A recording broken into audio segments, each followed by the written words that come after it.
start by saying welcome back. I'm Michelle, I'm Kristy. and we are doing this Glow and Flow podcast together. Crushing it. So much fun. Absolutely. And, the reason why we do this, we don't get paid. We do it because we're friends and we feel that a lot of the conversations we have are things that other people are thinking about. And we thought, why not in our most vulnerable conversations share it with all of you? Yes. And I think we get paid in energy. Because every time I spend time with Michelle, I feel 1,000 times better about life and more, at least seen. And she's putting energy into my tank. So I'm so grateful for that. Not always. A lot of times I'm taking too. But it makes me feel like needed. So it does fill my tank, right? And so it's really Cheers good. to that. With our new cups. I can't even put my... So Michelle ordered us these really, they have a lot of happy things on the cup. They have candles. I saw a butterfly, and that's a beautiful... I love it. How they, yes. It's, so it makes us happy. Just like I said, we dress how we want to feel, but if you add fun items to your life, that's right. You laugh and have a great time too. That's right. And through the laughing, sometimes we have to pause, because we have some big things that are going on in our lives sometimes. Oh yeah. So it's nice to come here and laugh a little bit, because otherwise we would be crying. I think I laugh and cry at the same time 90% of life. Do you do the same? I actually cry harder when I'm laughing. Oh, I have an embarrassing. It's really fun to get me to laugh, because either I'm peeing myself or I'm crying and my makeup's coming down my face harder than when I'm sad. Yeah, I just had a funny experience coaching this week. I coach a cheerabilities team that's like special ability athletes. And we played Duck Duck Goose at the end, and I laughed so hard I almost peed my pants. And then I had the other kids laughing so hard that one little girl actually peed her pants. Like, this is what life is about. Like, I know that you are having a good time with me. You're peeing your pants. That's right. Exactly. I love that. And it was so funny. And like, we were running and you're trying to chase them, and they're just so joyful, and they were so cute. Oh my gosh. But I was laughing so hard, and then I couldn't catch them, and then I slid. And anyways. Yeah. We have to laugh through all the hard things in life. That is for sure. Yeah. And I love that you find so much joy in all kinds of people. You don't care. You think everybody brings something to the table and you always have joy. It's the truth. It's the truth. I wish I could say the same. I think I'm halfway there. You're more selective. Maybe. I don't know. I feel like I'm always on a mission. So I don't stop and smell the coffee very often. You should. Definitely the cup to smell the coffee with. So we were talking this week about what kind of a topic we wanted to have. Yes. And you came up with a really cool one, I thought. Well, I think that, I've talked to a number of women that are my friends, or even reading online comments and posts that I come across on Facebook or TikTok, social media. And so many women, especially, are afraid of the climate that we're in. Like, they're afraid of what's happening in the community and in our country and things like that. And not that it doesn't matter which side or what's going on. They're just insecure and feeling very unstable in where they found peace, and it was prompting a lot of thought on how could we get to a place of feeling okay when things aren't okay around us, with the people that we're depending on, or our government that we're depending on. What do you do when you feel let down? It's a pretty powerful topic, because it's literally the secret to life, if you ask me, is having peace in the midst of chaos. Yeah. Because we are in this crazy world, we're going to be bombarded with hard things throughout our entire journey. And also we are going to be bombarded with great things that could pull us away from that peace. That's right. So how do we keep that nice, even road? Well, you gave me a book. First of all, I read Let Them by the Let Them Theory by Mel Robbins.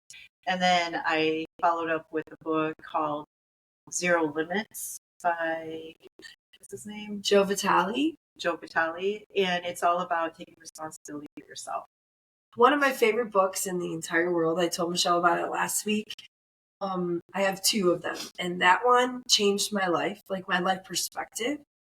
And it's about the Ho'oponopono religion, the Hawaiian religion, and like I believe in all religions and anything that has to do with love. But this really changed my perspective. How do you feel? Do you love it? Yeah, and I loved it because it didn't come across like a religion to me. It sounded like more like the author took bits and pieces of it, and then interviewed the actual person that was utilizing it, and supposedly healed like 28 of the mentally ill from a mental health hospital. But it's more of like a way of thinking and changing your heart to, not necessarily forgive, but take full responsibility of anything that's going on around you. Because it cannot exist in your world if you did not create it yourself. So, yeah. Which is powerful. That means everything is here for us. It's happening for us, not to us. And I think a lot of times we live in life and we're like, oh my God, why is this happening to me? Yeah. This is so bad. And it's like, well, this is happening for us. And how are we going to find the gifts amongst the shit? Right. So I guess if you're putting, for me, if I'm putting, I'm not going to say blame, but responsibility on myself, then I'm in charge. But it's empowering. If I am thinking that there is a person in the government that's going to be responsible for my happiness, or I'm waiting on somebody else to do something, or I have expectations, I'm always going to be first. Or a partner, or your husband, or your boyfriend, or your children, or your boss, or your best friend. That's right. Or your person you've looked up to, your parents, like whoever that is your whole life. And it makes so that it eliminates needing forgiveness. If you're taking responsibility, and let's say I had an expectation where maybe I rearranged my morning so that I can make plans with you. Yeah. And I changed, some really important appointments around. And then at the last minute, you're like, Michelle, I'm just not feeling great. I'm going to stay home in bed. Okay. So there's a scenario that she's never done. I would never do that. But anyways, if I did, what would happen? I could probably do no interviews like that. Who knows? But it's not still on me. I chose to make those changes. And it's on me to then go, well, I'm going to give Kristy another chance, or I'm not. But if I just go, okay, well, that didn't work out, and I'll just use my morning for something else, I'm not blaming my friend. You don't throw in the whole towel on a relationship that you've had for a long time because a friend is letting you down in these areas. I think that's a change in myself. So I try to prevent needing to forgive people at this point in my life. I never looked at it that way. Preventing needing to forgive. That's interesting. With not having expectations of people. Yeah. I think the more comfortable we get with people too, the more we expect of them. Like the closer they get, the more we expect. Because, I was in a marriage for so long, and you expect all of this out of them. Yeah. You leave the marriage, right? You go through divorce, and the next person you date, any little thing they do, you're like, oh my God, you're amazing. And you're like, wait a minute. Like, what? Yeah. The expectations all shifted. Right. And it's like, why do we give leeway to the people that are the closest to us? And why do we give them a mile when or with certain people, and other people, they can't even do one thing? There's certain people in my life, they can get away with murder, and other people, they look at me weird, and I'm like, oh, you out. That's a cancel. Because that's that cancel society type mentality of, like this hurt. Oh, it's like a big sting, and then you cut that person off. And it's interesting because it's what's been on my mind is that I have these kids with special needs, and the whole movement behind children with special needs, the IEP and the 504, is to put in support for the child who may have these deficits in their life. But yet, when someone turns 18, all those supports go out the window, and then we condemn them for not being able to do and having no tools. Yeah. So all those years in school, you have an IEP that supports you, and there's understanding that you're going to misspeak, or you're going to speak out of turn, or you're not going to be showing emotion where you should be showing emotion, and all this stuff. And then these people that grow out of the IEP, and then they're 18 to 100-year-olds and walking around being judged for deficits they may not realize they have or know how to fix. But in school, it's different. When it's a child under 18, they are not everything you need. You have everything you need, and we're all being inclusive, and there's this movement. But once you turn 18, you make a mistake, you're done. You're done. That's interesting, actually. Yeah. So I try. We've talked about this in different ways. We've talked about confrontation. We've talked about friendships, and we've talked about relationships. But where is that balance of when we're looking at a person who's wronged us or hurt us, and then we turn around and we want to forgive them, or maybe not forgive them. We want to, whatever it is, it's probably more about preventing harm for ourselves. What's leeway, or, what support if that person may have let us down because of their lack of organization, or their lack of being able to be aware of their emotions or their feelings, or maybe their instant spout that they didn't even realize was coming out of their mouth. Right. And then we go, I don't want to ever experience that again, so I'm not going to talk to them again. Asshole. But you know what? Truly, it could be that they needed some support. And I think if you want to have deep, real relationships, you have to be willing to be like, where are they coming from? Okay. And where did that come from? Why did that happen? What's in them that would have caused that? Because when people don't respond how we would, that's instantly a negative. And we go right back to our memories of being hurt. Yeah. We're like, wow, that felt so bad. That was so out of control. So now I just, I've got to stop this person from hurting me further. Yeah. And sometimes it's like, just because they don't respond how you would have doesn't make them wrong. There's no right or wrong. We don't like how it feels, and we would never do what they did, whatever the situation. But like, I think the next step, and maybe you could call it forgiveness, is looking at them and trying to figure out where this came from. Why are they responding this way? Why did this happen? What in them and what in me? And taking it deeper and further. That takes emotional intelligence, probably, though. Time, energy, patience, and sometimes we just don't have. Right. And that's okay. Right. Yeah, I see that. I had a situation in the last couple of weeks where someone did a service for me. It was a younger person, and they overcharged me. I knew it. I had instant remorse. What is that called? Where you feel fire remorse. Fire remorse. And then what the service they provided turned out to be not great. So it had to be fixed. Awesome. And so I went to this person, and their immediate response was, if you want me to fix them, you need to pay more money. And I just said, oh, it was all through text message. I said, no, thank you. And then the person said very, in a very sarcastic tone, why did you bother contacting me then if you didn't want me to fix it? And I said, you know what? Good question. I'm going to talk to this stranger like he's my family. And I said, the reason why I changed my tune is because of your response. I knew that I would be hurt further. I already know, and you know, that I was overcharged, that the product is not great. And if that was your initial response, I don't trust you enough to fix it. So I'm ending this conversation. They were probably like, wait a minute, I just went to therapy. So that person then sat on it, and the next day said they couldn't sleep the entire night and said, I need to fix this. I love that.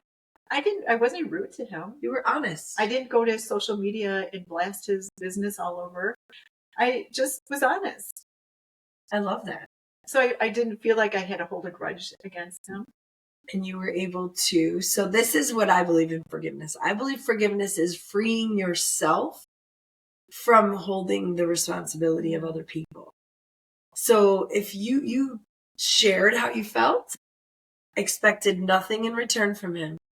I did not.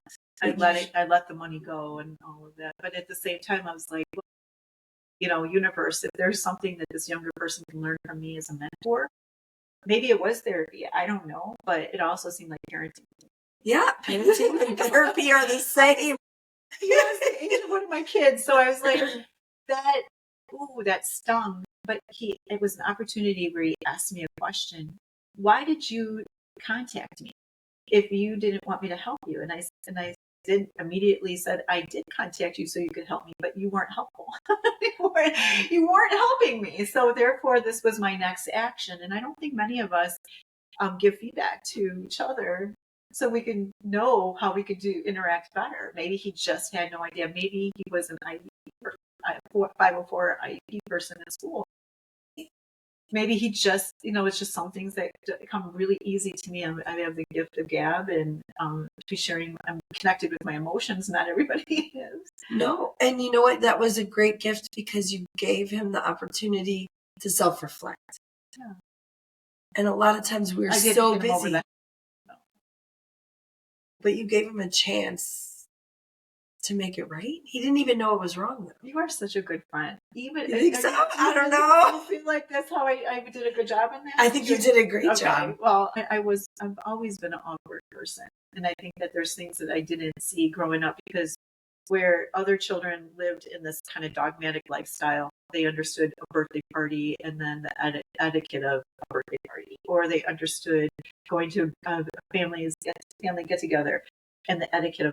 I didn't even know what the etiquette was. So I messed up all the time, and then people just stopped inviting me just because I didn't know until someone taught me how. So I could have been judged as this person who is selfish, self-centered, but in fact, I just didn't know. You just didn't know. You didn't have that experience yet. And so that experience was the greatest gift for that kid because now he won't do that. That's where I'm coming from when I give back feedback. Mainly just because I didn't know, so I want to give that to someone else, but it might come across as patronizing. Who knows? Some of the hardest conversations I've ever had changed my life the most. I had a boss. I worked at a pizza place. I was a single mom going to college, and I was so prideful and like, oh, I can do this all by myself, and I'm doing it. And I was giving away free drinks, like all the sodas free on every tab to try to make more money. That's stealing. But not in my mind. I was like, oh, it costs them cents. They're not going to care. No big deal. That's right. Yeah. And the owner sat down with me and was like, hey, I've noticed you've been doing this. And I was like, no. Right away, like, I'm not doing that. Okay. Oh, yeah. Like, I would never do that. And then you're like, oh, my God. Oh, my God. And they shared their perspective. Yeah. This is their family. They had how many kids?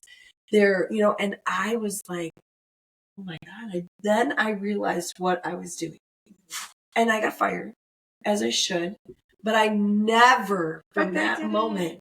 Give another chance once you realized it or allowed you to pay back? No, but from that moment, it changed my life forever. Now I understand. So them being willing to sit down with me, explain how it affected them, I was able to shift for the rest of my life and tell people this story of like, why do people steal toilet paper at my gym? Why do they steal the soap dispensers? I don't know. But now I'm not going to prosecute them. They didn't prosecute me. Right. They taught me. So where does it change from seeing it? Because some people, listening to us would be like, well, how do you know when not to, when do you stop it? Like, what if somebody, you give them that one time, you go, I'm going to give you a break on this. But then they do it again. Well, they did fire me. So there was a consequence. Okay. Do you know what I mean? So you're saying don't you fire. think there should be a consequence that we live with. Like, we shouldn't feel bad about it. And it's then that natural. person, it's on that person. So yeah, I'm glad you brought natural consequences. I don't think there's enough of it anymore. I think that was appropriate. It comes. It comes to us. We try to avoid it any way we can. Yeah. But that was my natural consequence. So when people do that to me, I have a completely different perspective and I can share it. Right. And the same as what you did with that young man with the building. And it's like, I might have had things like that happen to me in my childhood. I don't think my kids have many situations like that. You don't? I don't think so. I don't think they do things like they used to do when we were kids. Sorry, my nose is. That's okay. So help me understand what that means. Well, I think that when you're 10 years old and have a paper out, and then you're 12 years old and have a paper out. Yeah, right. And people aren't paying you your money, or you're out there hustling and it's pouring rain out. Those are situations where I learn natural consequence. I'm like, oh, get up on time to go do the papers. Like I would then, sleep in. I had to learn all those little things by having to deal with natural consequence. I didn't have a parent that then put me in the car and deliver the newspapers with me. I walked through the rain, and they don't deliver newspapers anymore. Also, it's unfair to kids nowadays that the laws make it so they can't babysit as young as we did. But I certainly babysat. Yeah. I babysat at a very young age, 4 kids all through the summer, and of course my own sibling. So that was natural consequence. And then when I was 15, I would get out of high school, and then I would go to the local Bob Vienna's and work to midnight every night. 15, and then walked home. That's too dangerous nowadays. But the consequence, if I didn't show up or do what was right on that job, I would have lost my job, and then I would have lost my ability to go out on the weekends. That I had to pay for all my own stuff. I've had to buy all my own clothes. I had to buy all the things. I think we were resilient trained, and our children are a little bit behind on that journey because we want to protect them, and we don't want them to feel what actually chipped away and molded us to be who we are.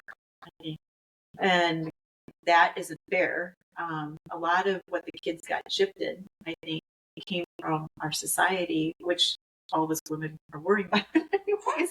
Except for me, because I don't worry about that kind of stuff. It's just I do not feel like that natural consequence, like all of those things. I think their natural consequences. You didn't give me a cell phone.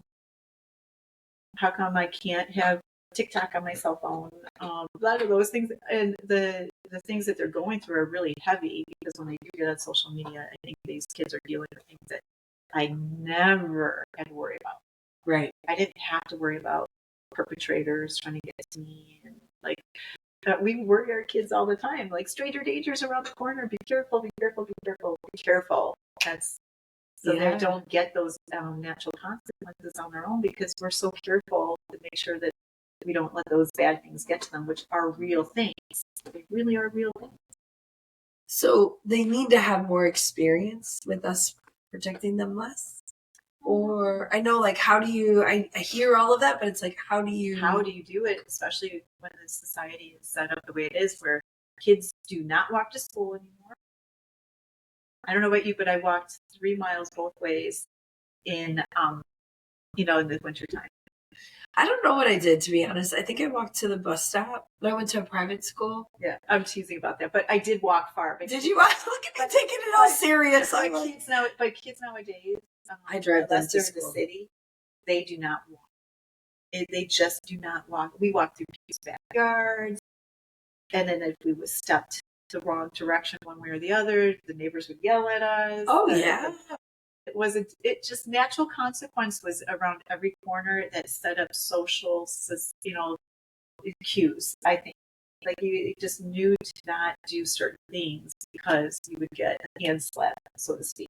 Yeah. And our kids do not, unfortunately, get a lot of that. So they're not getting the hand slap. They're not getting the hand slap.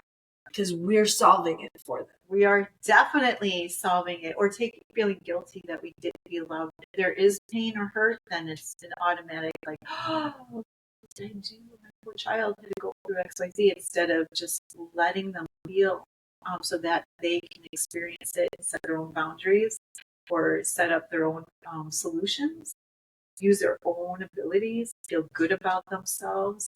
I feel like I really thwarted my kids in a lot of ways. I'm better now. I think that is for the most part within limits of what I could do. I'm not letting my kids get jobs. I'm not doing that, but When I just lost my thought on that, but you said something about, forget. Oh, okay. So you said about like giving them, letting them feel and have those emotions and have those experiences. right. I had that this week. So I had this like epiphany that when I was 19, I was a single mom in school, but like thinking about dropping out. Yeah. I had my daughter's dad, and we were dating, but he wanted me to work at the strip club. He wanted me to do like all these crazy type of things. Yeah, that did not align with me, but like I was thinking about it because that's your person, and you're doing all these things, and you're in. My mom, I remember her being like, "What are you doing? What are you thinking? This person isn't good for you." I mean, that is like danger.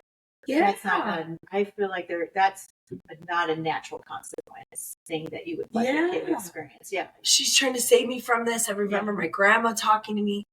And then it hit me. Is like, how did they get through that? And that was one example. My mom had 4 kids, right? Yeah. Of all the crazy shit we have done to her whole life, like of making her feel like out of control. How do I help my kids? How do I protect them? And it came to me as this like light bulb, faith. Yeah. My mom and my grandma had to have faith that they taught me enough. Yes. Core values that I will be okay and I will make the best decisions with my natural consequences. Yeah. That I'll be okay. You're and right. I'm going to follow the best path for me. I definitely see that in my kids where I feel faith. Yeah. I can see that they are going to handle it just fine.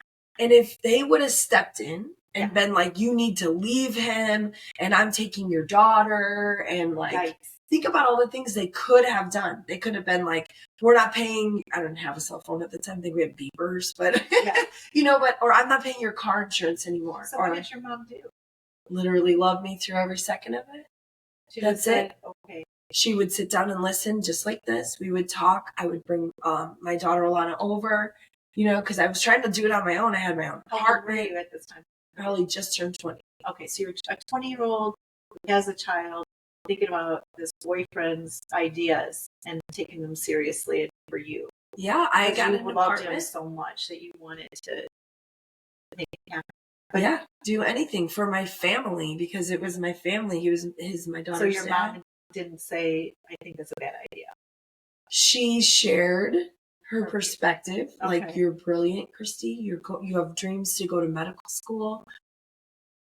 You're in school. Come move back home. Like, if you live at home, you don't. But I was like, no, I can do this. I'm with you, and I'm probably more like your mom. We've talked about that a lot. Where I will tell my kids my perspective. I not as much anymore, but unless it's life or death, then you are going to see me, a different me. Some of the things at some points in their life, I had to make myself bigger than life. Not because I was trying to be harmful, not because I really thought my kid was bad, because I was so fearful and I'm such a passive personality. I have to make myself big so that I can. They take you serious. Be strong for them, but they would probably go, my mom was so over the top, but it really was my fear. But it sounds like you made decisions that, like you had thoughts, but they were like, you were desperate too. I mean, I was a 17-year-old single mom. I had my own apartment, and I'm going to tell you, I thought about things like that myself, and I was approached as well. So it did play through my head. Doesn't mean that I was a bad person because I was fearful. Your mom recognized that in you, but at the end, she had faith that you would make the right decision for you and your daughter, and you did. Yeah. So as a mom, how do you have peace when your kids are in mass chaos? And I never have peace. I know. You don't ever have peace either. And they're walking the line between good and evil, right? Your kid is on that ledge. Yeah. What can you do? And I had this overwhelming realization because my son is going through something really hard right now. I knew faith. Yeah. I have loved him as hard as I can and showed him everything I can about how amazing and strong he is. And I have to just have faith he's going to be okay. Because when I go to fear and I panic and I do other things, that's not helpful. We're rescuing. I think that for the purpose of this podcast, I know what you mean by faith, but I wonder if we're thinking the same on that. We're not. You're not saying go to church and this is faith, like I believe in God. That doesn't, No. Okay, this is more of like I put the work into this child, and I see their greatness. I have faith that they're going to utilize the skills that God gave them to do what is right. Yes, and believe in them. And I believe that if they make a mistake, I have faith that they are strong enough to set it right. Yes. That is what I think. I just want to clarify. That so is what powerful. we're talking about. Yeah. 100%. And faith in them. Yes. Believe in them.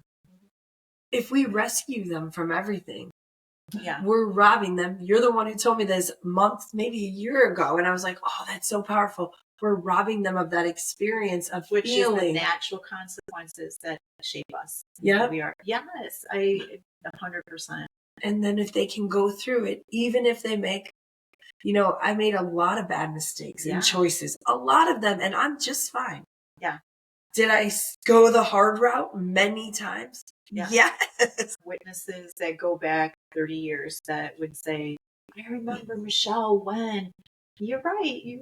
I did do that. Yeah. I did absolutely do that. But I needed those hard calls to be where I am. And the best thing, a lot of people would disagree with me, and that's okay. Everybody is entitled to their own opinions on this. But for me as a teen mom, the best thing that ever happened to me was to be on my own. Because if someone would have done for my daughter and all the things that I was doing and I had to learn to do, I would not have grown. No, you would have stayed the same. I wish I had more support and people going, cheerleading, you're a good person, instead of hearing I was a slut and a whore, but that's okay. That was the 80s. That was the 80s. That's how they dealt with things, and I forgive them. Back to the forgiveness part. But it did shape who I am. And I took accountability, and it was really healthy for me and my daughter. Even though it's probably going to take a long time for my kids to really see the full Monty of everything that we did, there's going to be a lot of anger there. There's going to be a lot of frustration because we're talking about people on their journey. Some things will make sense to you when you're 21. Some things will make sense to you when you're 35 or 50. And it just, hi, dog. You're not going to be a part of this conversation. Oh, yes, she is. I love it. Oh, she absolutely is. Either pick a team. She's going to go on the new pillow. Okay. Can you get your booty up there? So we're doing good. Okay. So going back to forgiveness, I felt like we skipped that top. I don't think so. I think you don't. Thank you. I love it. She's looking at me like this. No, it doesn't bother me. She's amazing. She's our support dog. I think it's amazing. She's like, yes, you guys have got it. But I think there's so many pieces to forgiveness. What we're talking about today is like, all of this brings us to ourself and self-reflection, whether we're parenting or we haven't even got to the relationships, or maybe with our parents that they did some things that were pretty harmful to us. And then we had to sit back and go, do I not talk to them? Do I give this relationship time? Do I back off? I went the route of not talking to my parents, specifically my dad, for probably a decade. I did that. Did you do that to protect yourself? Or do you know why you made that choice? Like now? Sure. I judged. I didn't I was abused, and I felt like my dad was responsible for being my parent and taking care of me. And I could not see that he had his own abuse, growing up. And that's how he, this has been a cycle. So when I was in the midst of my pain and going through everything, I did not see his. I wish I would have learned that earlier, but it came in time. We had 6 years together before he died, and we really came to a good place. I was terrible to him. Absolutely terrible. And the man had gone through a lot in his childhood. So I guess it's like like this, I think we're talking about grace too, and understanding that, not everybody gets it at the same time, and what is an appropriate consequence. Yeah, you're done. I was going to say, I don't think there's ever like the right answer to that. And I think forgiveness is separate than all of that. We forgive in ourselves for them because we don't have another choice. If we hold all of that, you probably lived those 10 years in a lot of pain and anger. I didn't. I lived those 10 years in causing pain in other people's lives because I was angry at him. And so it transferred. I transferred it. Because we can't hold it. If you don't deal with what's going on inside you, it will come up. Oh, yeah. It's powerful. It will. You will. The victim always becomes the perpetrator after a while. So I look at it, my mom used to teach us this, that like, I wish all little kids could learn this, but like anger, rage, sadness, resentment, all of these things don't live, they're not us. They flow into us. They can take over us, but we can also let them go. Yeah. If we do not, and we hold them, we hold this anger and rage that we have of what other people have done to us. Yeah. It will spread. It's contagious. And mine will go into you because it has taken over me and now it has more power. It's like the video game where you're like eating the things and it's growing. Yeah. So if we can get rid of and teach how to get rid of that rage towards others. Yeah. At a younger age, it'll cause us so much more peace. We don't have to forget. Doesn't mean you have to let your dad back in your life. It doesn't mean you have to talk to him or whatever it is, but you have to have peace in you. I think the biggest reason I did not talk to my dad is because when you come from a broken home, a broken family, these cycles that happen in families, you also are born into not having great communication skills. So I kept going to that source of my pain and getting the same zap. And even though my dad, in his heart, I know he wanted to change that, he didn't have the tools. Yeah. So I've been in therapy since I was 12, since I went into foster care. And the guy, he came from the 50s where a man was a man and did not need therapy. And you just pull yourself up by the bootstraps and that kind of stuff. So I get how we got there. And I would never give advice to anybody on what works for them. Right. I would just hope ultimately everybody makes choices that produces love and change. Whatever that looks like for them, that would be hope. Yeah. And peace. Like the ultimate goal is peace. Yeah. I have a handful of people in my life that are no longer in my life because they're not healthy for me. The things that has happened. But I also don't have anger at them anymore. And if they called you and needed something, there would be a boundary because would you tell them no? It would depend on who they are in the situation. Yeah. I have forgiveness for them. They no longer control me, but I'm also aware I'm not going to get the same zap. Yeah. I have learned that is who they are. And maybe it's come from trauma or from whatever. However, I do not have to take that zap. I can love them and say, I'm so sorry you're going through that. And a zap, I think we all have to write it down on a piece of paper. What is your bottom line? Yeah. Because I was sexually abused and physically abused and I've seen the worst of the worst. Mine were skewed. So I was like letting people harm me because they weren't beating me or making me bloody. Because I'm like, they only slapped me. That person only slapped me. They didn't make me bleed. So the point is that sometimes you need that therapy. You need that life coach to understand what is, what are healthy boundaries. I definitely, if you weren't doing any of those really horrific things to me, I wouldn't know that you were harmful, that was harmful. Like maybe taking my money or maybe using me or cheating on me. I wouldn't see those things as I would keep forgiving and allowing things to happen, or even in my relationships with people, because it wasn't as bad as the last person. Same. I've experienced that too. this is such a better relationship than the last one because they're not stealing from me. You know? So I think at this point, I mechanically have to say, this is my hard stop. And if you cross that boundary, and I've already talked to you one time, I forgive you, but I'm not going to allow you to do that to me again. Right. Because these are my goals and you're taking me away from my goals. That's what I have to do mechanically because of my background. I think everyone has to do that mechanically. Really? Yes. Oh, good. Okay. So that's not just. No. I mean, I grew up very different, right? But I also then had relationships after that showed me those same lessons.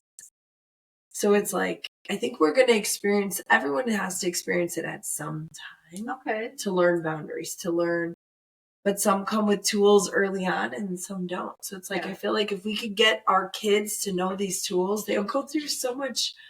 The only difference I see that between the two of us is the more that we talk, age. Barely, but yes, she says it every time. Less hair. Yeah, I'm balding. Less hair. I was looking at my mustache. And then there's the fact that you had a loving relationship. Yes, extremely. But and my dad, to be honest. It doesn't seem to have changed things overall for us. So we keep, like we could, I think when we started out, I'm like, I'm here, you're there, and then we're meeting in the middle. But I feel like we're in the same spot. I agree with you. I think everyone is. Yeah, so that's why I think I hate labels. Because there's a lot of people that might be going through a lot of the same things that we are. And I say foster care, and the people are like, I've had talked to people, they're like, I never went through abuse, or I never was in foster care, but I still had these, things happen to me. And I'm like, it's just a label. It's literally just a label. Or last week, I think we had, or 2 weeks ago, me and you had a conversation before we started recording about something going on in my family. And you're like, do you know that's like really bad, Kristy, right? And I'm like, I don't know. Like, let's talk it through. And then you started to help me see, because I did not even. Your words and your body language didn't match. Like you were talking almost disconnected, and your body, you looked really just like, I could tell that you were really feeling something heavy. And then by the time we're done, you're like, oh, those two things came together. And because you may be the type of person who's looking at another person's life and going, they have it really bad. This isn't as bad. But it is. We're all going through really rough things, especially if it's the first time we're ever dealing with it. So. Yeah. I think we could talk about forgiveness for forever. I really do, because I don't know how you get good at forgiveness without practicing it. Yeah. I think there's always going to be a little bit of forgiveness in every one of our podcasts that we do. I think so. And so the good news is I think we covered a good chunk of it today. And a lot about, I think faith was huge for me, and then explaining what it meant by faith, and also what maybe we need to talk about boundaries. We're going to have to talk about that. It's so much to talk about. This is an ongoing conversation. So tune back in with us. We'll try to put out a new podcast every week. Follow us on Facebook. Instagram too. Yeah. TikTok. And you can also find us on Spotify. Thank you guys. Love ya. Love you. Bye.